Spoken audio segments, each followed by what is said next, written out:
আসসালামু আলাইকুম রহমতুল্লাহ বরকাতুহ।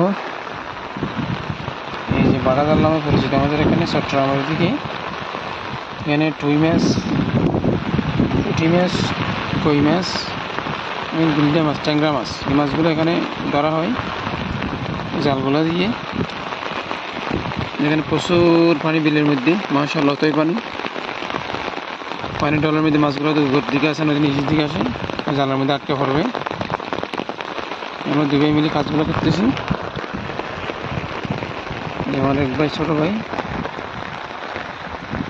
আর আমি দুই মিলে জালগুলো বসাতে আসছি। সকালে বসাইছিলাম, রাত্রে বসাইছিলাম, সকালে তুলে নিয়ে গেছি, এখন আবার এসেছি বসাতে। আলহামদুলিল্লাহ অনেকগুলো মাছ পেয়েছি, বলার মতো না। তারপর অনেক বড়, অনেক লম্বা।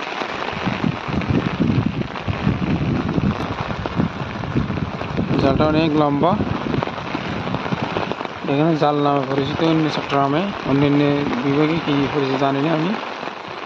অনেক দূর লম্বা, অনেক দূর যাবে, 100 হাত, 200 হাত, 150 হাত মতো হবে জালটা।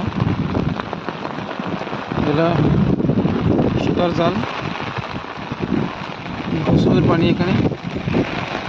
দিক দিয়ে নাসি আছে পোল, এদিক দিয়ে পানি আসতেছে, এদিক দিয়ে এগুলো চলে আসবে পানি।